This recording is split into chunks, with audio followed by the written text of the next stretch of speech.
Hey, bonjour à toutes et à tous, je suis vraiment trop content de vous retrouver. Alors ici, c'est un peu la toute première fois que je fais ça et c'est un peu une première. Et donc, je vais vous présenter au fait mon top 10 des jeux experts, en commençant donc par le numéro 10 et puis on monte crescendo comme on fait habituellement. Euh, alors mon numéro 10 plutôt, ça sera Golem. Golem qu'on trouve ici. C'est un jeu exceptionnel vraiment, où il y a vraiment une courbe d'apprentissage, je vais le dire souvent ça, mais c'est vrai. Un jeu de pose ouvrier, il va falloir améliorer son plateau pour que nos actions soient optimales le plus possible. C'est vraiment un jeu d'une beauté vraiment incroyable. J'adore le thème. Personnellement, il y en a qui disent que le thème est plaqué, moi je trouve pas. Je trouve que le thème ici, vraiment, j'aime beaucoup le petit pitch qu'il y a autour de la création des golems, etc.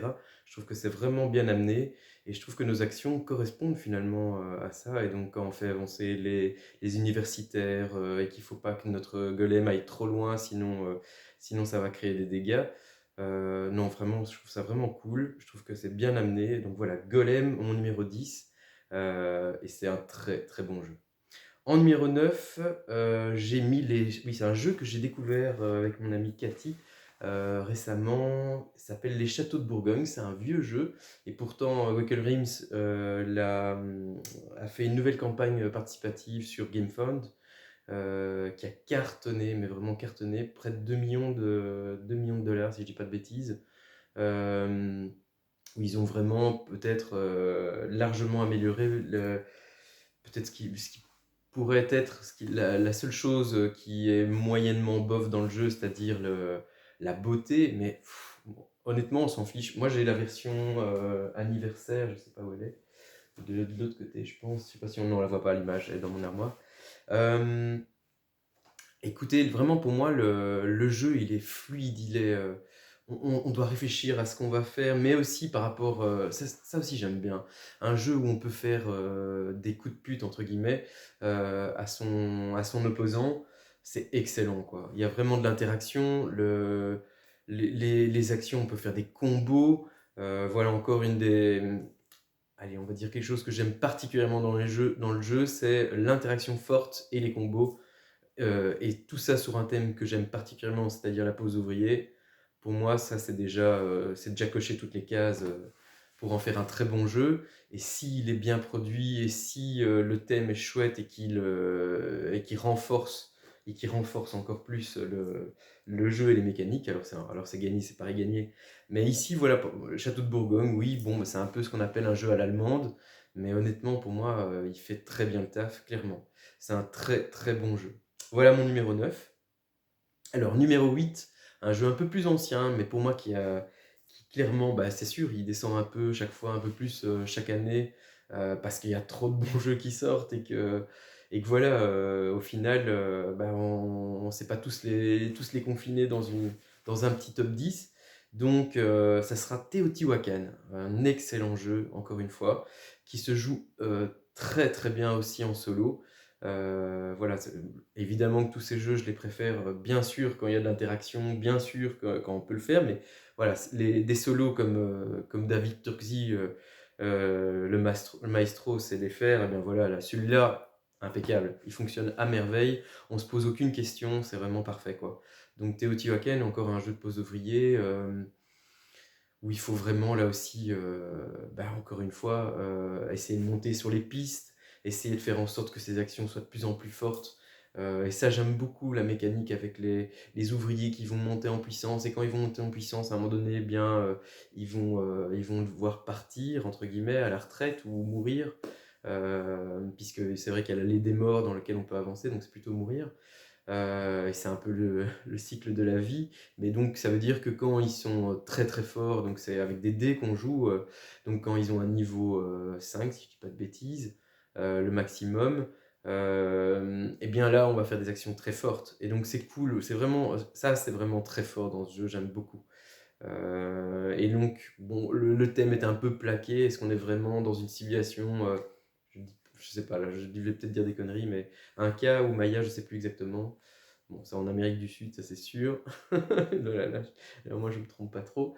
Mais voilà, mais Et encore que, j'ai envie de dire, parce que moi, en tout cas, les dessins, la beauté du jeu en lui-même, moi j'aime les tuiles de pyramide, ça me plaît quoi, parce que la texture des composantes, pour moi, elle est chouette aussi et donc non, vraiment, les iconographies, elles sont limpides, les règles, il y a vraiment pas à tortiller du slip, donc parfait. Vraiment un très, très bon jeu, Teotihuacan.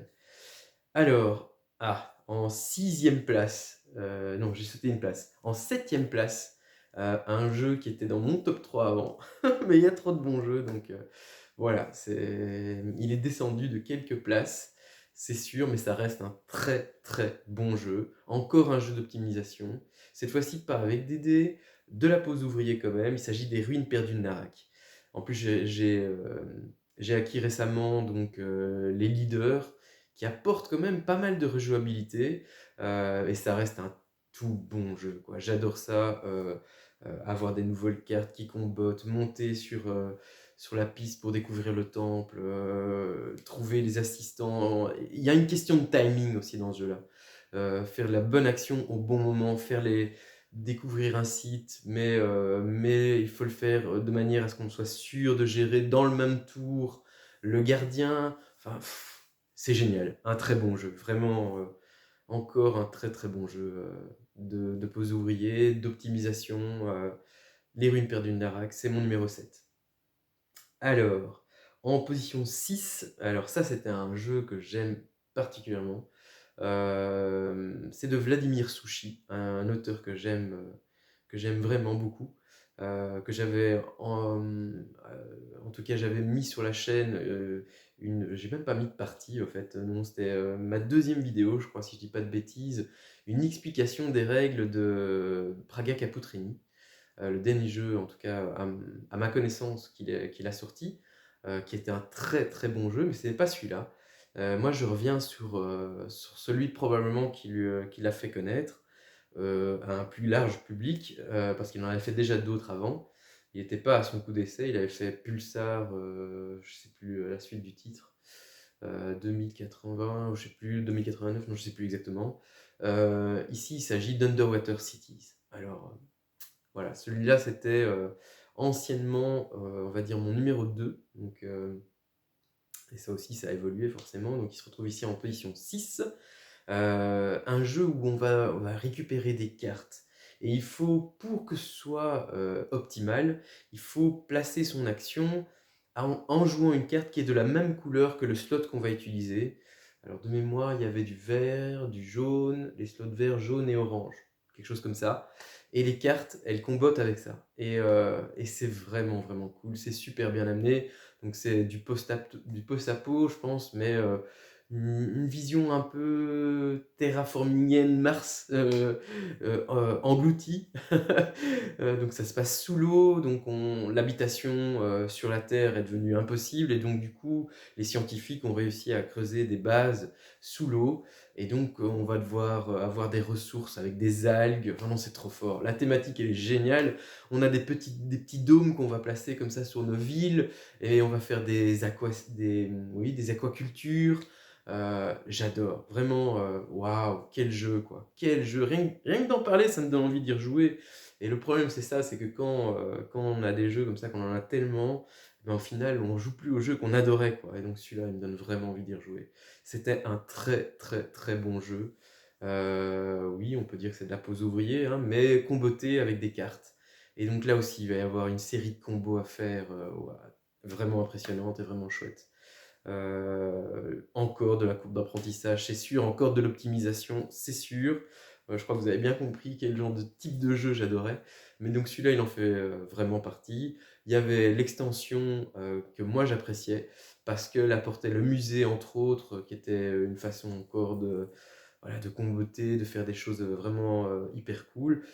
Petite déception micro, c'était qu'il n'y avait pas dans la version solo, mais ça a été corrigé par un autre youtubeur que j'aime particulièrement, Martin, que je salue, s'il me regarde, ou en tout cas si vous le connaissez, vous pouvez le saluer de ma part, la Société des Jeux, qui a inventé un solo en utilisant cette extension de manière optimale, comme dirait Etrigan. C'est vrai que quand on ne sait pas utiliser tout ce que propose le jeu, c'est vraiment un peu rageant quand on joue en solo. Après, moi, ce jeu, je l'ai beaucoup joué en multi, et vraiment, ce jeu, il est excellent.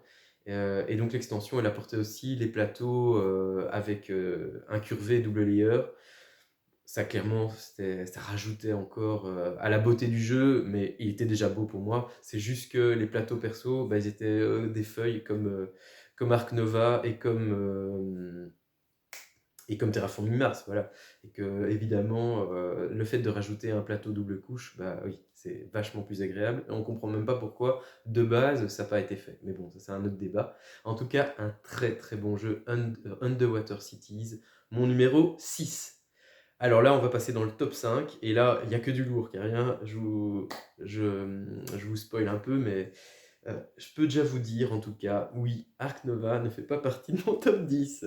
Alors, peut-être que j'y ai pas assez joué, peut-être que ce jeu, je l'ai pas compris. J'avoue que depuis le début, de toute façon, c'était une thématique qui... comment dire? Ça me parlait pas. Et je suis pas fan. Moi, déjà de base, des zoos, j'aime pas trop l'idée d'enfermer des animaux et de les mettre en dehors de leur habitat naturel. Et donc, ouais, si c'est pour préserver une espèce, bon, encore que. Mais je sais pas, ça. J'aime bien la mécanique, hein, faut pas croire. J'aimais bien l'idée comment je veux dire ça, qu'on puisse améliorer nos coups, nos actions, qu'elles puissent être upgradées. C'est cool, c'est vrai. En y jouant, c'est sympathique, mais voilà, ça reste sympathique. Et j'ai pas trop aimé toute cette hype qu'il y avait autour. Et pour moi, ça fait pas le meilleur jeu du monde. Et vous allez comprendre pourquoi, parce que mon top 5, il arrive.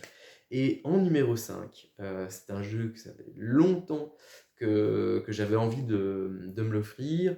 Longtemps que j'avais vu des avis vraiment, vraiment intéressants sur ce jeu, élogieux.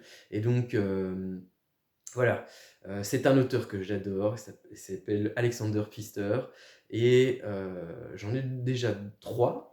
Il y en a un que j'ai pas encore testé, donc ce sera pas celui-là forcément. On le voit pas à l'image, mais c'est Cloud Age, je l'ai pas encore testé, je suis en train de lire les règles.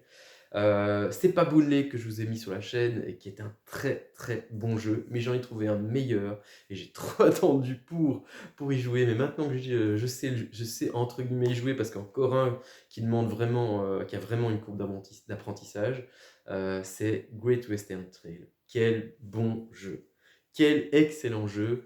Et il me tarde de découvrir son dernier, qui sera la réédition de Mombasa, qu'il avait vraiment fait connaître au grand public lui aussi. Ça sera Sky Mines qui arrive bientôt. Et donc, reparlons de Great Western Trail. On est un éleveur, il faut amener son bétail dans des gares. Son bétail, c'est un espèce de deck building, mais qui est bien fait parce qu'on peut vraiment épurer son deck. Et moi, je m'amuse à le faire, c'est vraiment cool. Et en mettant des vaches qui vont rapporter plus de plus-value finalement. Cheptel, zut, je sais toujours pas le dire, à notre troupeau qu'on va venir amener et vendre à Kansas City à la base, mais en fait on va aller beaucoup plus loin à Kansas City. Je pense même pas que depuis que j'y ai joué, j'ai été vendre à Kansas City, parce qu'en réalité c'est la ville qui rapporte le moins d'avantages et de points. Donc voilà. Mais qu'est-ce que j'allais dire? Rapporté à New York, par exemple, ça rapporte beaucoup plus. Mais là, c'est tout à fait à l'autre bout opposé. C'est un très bon jeu, vraiment, vraiment. Euh, il faut vraiment. Il y a tout. Alors, il y en a qui peuvent le rusher, ce jeu, mais je trouve que voilà, encore un jeu de bon timing, vraiment, d'optimisation, de réflexion sur le bon coup qui va venir, mais en même temps, il faut pas lâcher ce que fait l'autre, parce que sinon, bah, on est largué. Et donc, c'est pas du tout un jeu qu'on peut jouer dans son coin, que du contraire. Il y a de l'interaction. On va dire que c'est de l'interaction, d'anticipation de ce que l'autre fait. Parce qu'il va pas vraiment. Oui, on peut pourrir, mais un petit peu, c'est pas non plus abusé.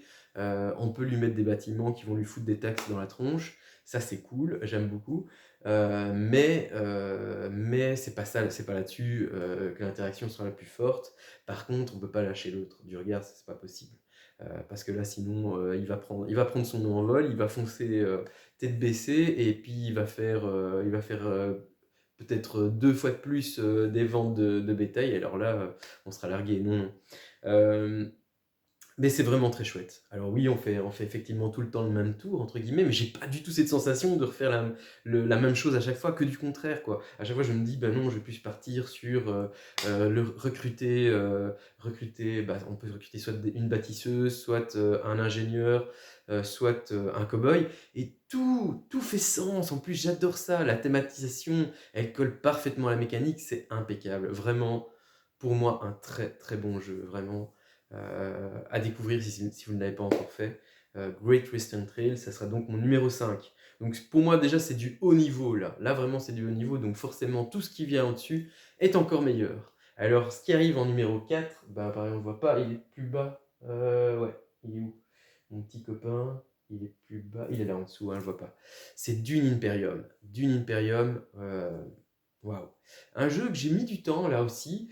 Pourquoi? Parce que j'avais ce petit côté là avec le petit côté un peu, comment on dit ça, épuré, où les pions en fait c'était des pions en bois. Après, voilà, encore là on est vraiment dans du high level d'arnaque, mais ils ont été sortis à la version upgradée de luxe, presque, enfin oui, plus cher que le jeu en lui-même, pour avoir des figurines. Bon, je le dis avec un peu d'amertume, c'est sûr, parce qu'on me l'offrirait, je serais content. Mais non, en fait, il n'y a pas besoin de ça pour le jeu. Et au début, c'est con, mais c'était ça qui me bloquait, quoi. C'est marrant, comme quoi, il y a des fois, comme ça, je me bloque moi-même. Et puis, j'ai fait un petit truc, là, j'ai été sur le site Etsy, et j'avais acheté des autocollants pour améliorer donc, mes composants. Et c'est con, mais moi, ça me parlait, ça me faisait plaisir, quoi. Et donc, j'ai découvert ce jeu, j'ai découvert ouah, tous les trucs cool qu'on peut faire là, à préparer, à aller. En plus, j'ai adoré Dune, faut pas se mentir. Au début, c'était un thème qui me parlait pas, parce que quand je l'avais vu dans mon enfance, le film de Lynch, c'était vraiment complètement barré, ça me parlait pas du tout. J'étais plus pro Star Wars, pro Star Trek. Et puis il y a eu Villeneuve. Et Villeneuve, pour moi, bah, il a révolutionné ce film. Il en a rendu quelque chose d'épique. J'ai hâte qu'une suite arrive au cinéma. Elle va arriver, puisqu'il fallait il fallait que surtout que le réalisateur ne se plante pas cette fois-ci, puisque bon nombre ont essayé et sont cassés la pipe. Lui, il a fait vraiment de ce film, pour moi, c'était mon film préféré de 2021. Ici, en 2022, je peux vous dire que c'est Top Gun Maverick, que j'ai adoré. Mais voilà, Dune, c'était vraiment un univers que je connaissais peu finalement, et il m'a donné envie de le découvrir, cet univers. Et bon sang, quel bon univers. Après ça, j'ai commencé les bouquins, j'ai acheté le jeu. Le jeu, je trouve que justement, il rend justice à l'univers, parce que j'ai vraiment cette sensation d'être dans l'univers Dune. Pourtant, il n'y a pas grand-chose qui m'amenait au départ, je vous le rappelle, avec ces pions en bois un peu neutres, un peu presque abstraits.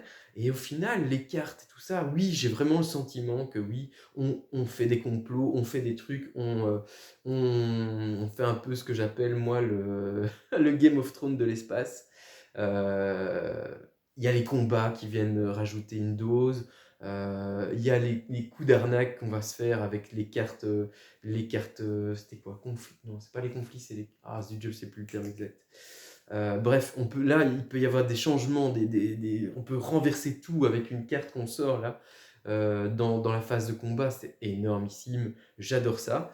Et encore un jeu vraiment où on ne va pas jouer clairement dans son coin, où on va aller prendre expressément l'emplacement que l'autre convoitise. Et puis l'avènement d'X, il a rendu le jeu au sommet. Je trouve que là, bah, j'ai même plus envie d'y jouer sans en fait. Et donc j'y joue d'office avec. Pour moi, ça rajoute encore plus le fait d'aller avec le cargo et tout ça. C'est vraiment génial. Ça optimise finalement bah, les thunes, les Solari, qui n'étaient pas si optimales que ça dans la version de base. Mais moi, j'aimais déjà bien comme ça. Et donc, ouais, c'est un jeu de deck building, de pose d'ouvriers sur l'univers de Dune. Vraiment, si vous n'y avez jamais joué, ne soyez pas bloqué comme moi je l'étais avec ce petit côté pion en bois. Améliorez-le si vous voulez l'améliorer. Sur Etsy, c'est possible. Pour pas tant que ça. Allez, j'ai mis 20 € pour avoir tous les autocollants, frais de port compris, ça vient quand même des States. Euh, et donc, ouais, non, ça vaut vraiment la peine. C'est un très très bon jeu. Et donc, c'était Dune à la position numéro 4. Position numéro 3, ça y est, on arrive dans mon top 3. Et là, oui, c'est le haut du panier, c'est vraiment du jeu, vraiment du tout bon jeu. Alors, c'est des auteurs que j'adore, vraiment, les auteurs italiens, comme je les appelle souvent, avec Simone Luciani, qu'est-ce qu'il y a d'autre? Il y a Tommaso Battista et des illustrations d'Antonio De Luca. Il s'agit de Barrage. Barrage, alors là, mais je suis trop heureux parce qu'en plus, il vient de sortir tout court sur BGA. Un jeu que c'est vraiment, c'était mon numéro 1 de ma gamme de Top Expert, justement. Et c'est fou, j'y jouais plus parce qu'il n'y avait plus les joueurs pour y jouer. Et le solo, c'était parfois alambiqué parce que il y avait de l'interprétation. Moi, j'aime pas trop quand il y a de l'interprétation. Alors du coup, forcément, moi, quand il y a de l'interprétation, je me pourrissais encore plus la vie. Donc ça veut dire que je faisais en sorte que l'IA, elle fasse les coups les plus cheatés du monde. Et du coup, bah, je gagnais jamais, puisque en fait, je m'empêchais même de gagner. Euh, ce qui est pas top ici. Et du coup, j'y avais plus joué là. Et puis le fait qu'il revient sur BGA, ah mais l'hype me revient quoi. Rien que ce soir, je l'ai découvert, j'ai enchaîné partie sur partie. En plus, ça dure rien du tout comme temps sur BGA. Donc c'est trop cool. Là où effectivement, en réel, je pense que ça pouvait être un jeu de 2 heures facile. 2 heures, je suis gentil en le disant. Ça dépendait à combien de joueurs on jouait. Et puis ça dépend toujours aussi s'il y a de l'analyse paralyse derrière. Moi, j'avoue que je suis un joueur qui aime bien jouer vite, mais parfois je suis un petit peu impatient quand il y a des joueurs qui mettent 3 plombes. Euh, c'est comme ça, mais je dois faire avec. Et puis je dois surtout être un peu plus patient. Parce que voilà, on n'a pas tous voilà, ce feeling de savoir déjà ce qu'on veut faire ou quoi. Mais moi, même si je me plante, mais je préfère quand même jouer vite. Donc je suis un peu un joueur comme ça. Euh, et puis j'avoue que depuis toutes ces années, je joue pas trop pour la gagne. Ça fait un peu loser de dire ça, mais moi j'avoue que c'est plus pour le feeling, le partage qu'on vit au travers d'une partie qui vraiment me donne vraiment la sensation de plaisir autour d'un jeu, quoi. Et donc, barrage, énorme. Donc il faut faire, là encore, un jeu de pose d'ouvrier, sur un plateau énormissime, plein d'actions à faire, on ne sait que faire, il y a plein de choix. Et pourtant, il va falloir optimiser. Encore un jeu d'optimisation.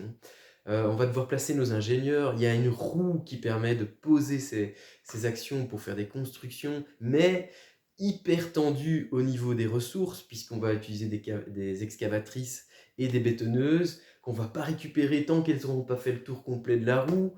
Ah, waouh, quel bon jeu! Tout ça pour faire quoi? Pour produire de l'énergie avec nos centrales électriques. C'est génial! C'est vraiment génial. C'est un thème, moi, qui m'a mais tout de suite plu. On voit la goutte qui coule, qui vient des montagnes, qui va jusqu'aux plaines. Forcément, celui qui a mis son barrage en amont, eh bien, c'est lui qui va se goinfrer. Mais s'il n'a pas été mettre derrière, tout en bas de la montagne, un autre barrage qui vient récupérer l'eau qu'il a produit, et donc il a produit l'énergie avec de l'eau, eh bien, c'est de l'eau qui se perd et que les autres vont pouvoir récupérer. Un jeu voilà, où ça peut être très très méchant, on peut vraiment faire des coups foireux aux autres, quoi. Ça, j'adore, quoi. Là, on est dans du high level de jeu de et donc, on peut vraiment, il y a une interaction forte. Ça peut être très très vilain si on veut. Après, on peut très bien jouer aussi en mode gentil, hein, c'est ça qui est cool aussi. Euh, Là, j'ai fait 2 parties, on a joué en mode gentil, on s'est pas du tout embêté. On s'est peut-être juste embêté sur le fait que il y en a un qui allait plus vite que l'autre pour produire et basta, quoi. Mais on n'a pas été piquer l'eau avant qu'elle pour récupérer avant quand elle descend, avant que l'autre ne puisse s'en servir. Il y a tellement moyen de faire ça, c'est trop fort. Et puis de le ramener sur un autre conduit, comme ça on est sûr qu'il n'en bénéficiera pas après. Ouais, ce jeu, vraiment, ouais, j'espère que vous l'entendez à ma voix là, mais une perle. Une perle, c'était mon numéro 1, mais il y en a 2 que j'ai découvert depuis cette année. Et oui, 2 qui sont arrivés tout de suite, poup, au sommet. Au sommet. Et je vais vous en parler tout de suite. Alors, tout de suite, sans plus tarder, il s'agit de mon numéro 2. Et waouh, quoi. Et waouh, c'est Carnegie. Carnegie de l'auteur belge Xavier Georges. Euh, waouh, j'ai pas d'autres mots, ça a été pour moi déjà, un coup de foudre direct. Dès que j'ai découvert ce jeu, donc alors il y en a beaucoup qui parlent que Carnegie, ceci, cela. Moi, j'avoue que ce jeu, ça enfin qu'il aurait, un parcours, un peu douteux sur, parce que c'est un philanthrope et que de ce que moi j'en connais, mais je me suis pas renseigné plus que ça, et c'est représenté en tout cas dans le jeu, c'était quelqu'un d'excessivement riche, mais qui a démarré, à zéro. Si je dis pas de bêtises, c'est un Irlandais, immigré et donc il est arrivé aux States, il a fait sa richesse en partant vraiment de l'échelle la plus basse et il a fini sa vie après avoir amassé, vraiment, des tas d'argent, on parle de millions de dollars, il a reversé, à des œuvres caritatives, dans des bibliothèques, municipales, enfin bref. Il a vraiment fait des dons incroyables, de son argent. Et le jeu représente ça, en fait. Et il y a vraiment, vraiment ce que j'ai d'abord des combos incroyables, ensuite une montée en puissance, ça comme je l'adore et vraiment on va pouvoir améliorer, nos actions, nos ressources, mais il faut penser et anticiper tout ce qui vient puisqu'en fait il y a 4 actions possibles dans le jeu avec, si je dis pas de bêtises, donc on a un département, et on va devoir envoyer nos employés au fait, sur différentes actions. Les ressources humaines qui vont nous permettre de recruter, la construction qui va nous permettre de bâtir sur la carte. Et là, il y a un petit peu ce côté, je sais pas, moi ça me faisait penser un peu aux Aventuriers du Rail, parce qu'il va falloir regrouper des grandes villes entre elles pour faire sens, pour faire lien, mais aussi pour faire des points. Surtout, c'est ça le nerf de la guerre. Et alors, qu'est-ce qu'on a encore? La recherche et développement, ça va nous permettre justement de monter sur des pistes. Les pistes, au fait, c'est des pistes d'amélioration des transports. On part du chariot, après sur la calèche, après sur... qu'est-ce que je dis pas comme bêtise là? La diligence. Et puis, il va y avoir évidemment le transport ferroviaire. euh, et donc, les trains.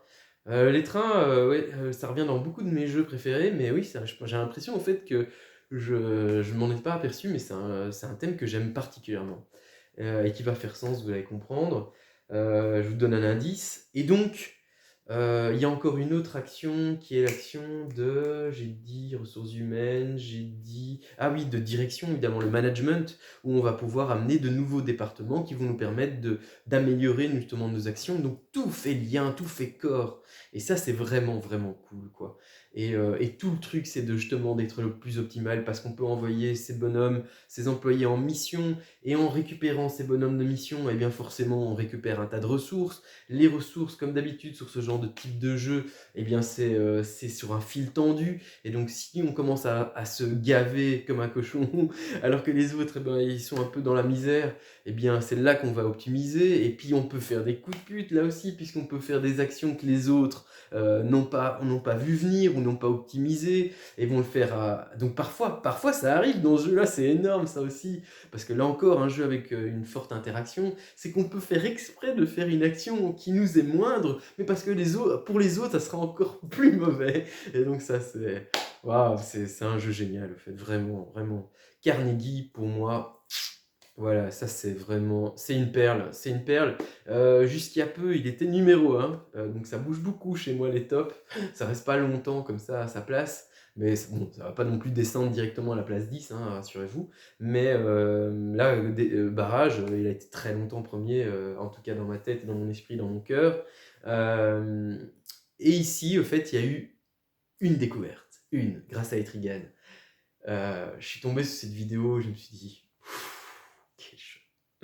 C'était un choc, quoi, c'était un choc. Et puis je l'ai joué et joué sur BGA. Et puis je me suis dit, non, mais il faut que je me l'achète, quoi. Ultimate Railroad. Et oui, les amis, c'est mon numéro 1. Ultimate Railroad, un jeu vraiment d'optimisation, d'anticipation, euh, coup de pute, la totale, jeu de pose d'ouvrier. euh, il faut vraiment une interaction forte. Il y a tout dans ce jeu. tout ce que j'aime et en plus je trouve que le thème, il colle à la mécanique et il est parfait. Donc on est bah, dans, dans l'essor du transport ferroviaire. On va avec nos trains, on va construire nos rails. Les rails, on va pouvoir les améliorer, les upgrader. On part du rail en bois jusqu'au rail en or.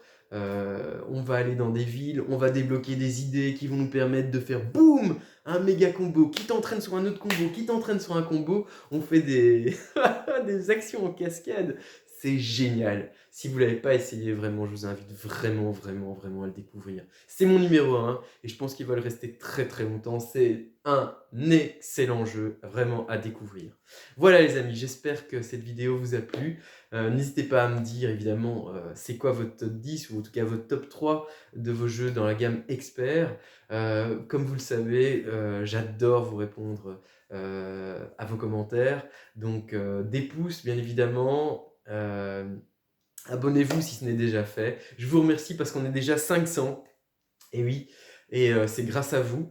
Et donc ça me fait très très plaisir. Et donc pourvu que ça dure le plus longtemps possible, en tout cas d'ici là, portez-vous bien. Ciao ciao les amis.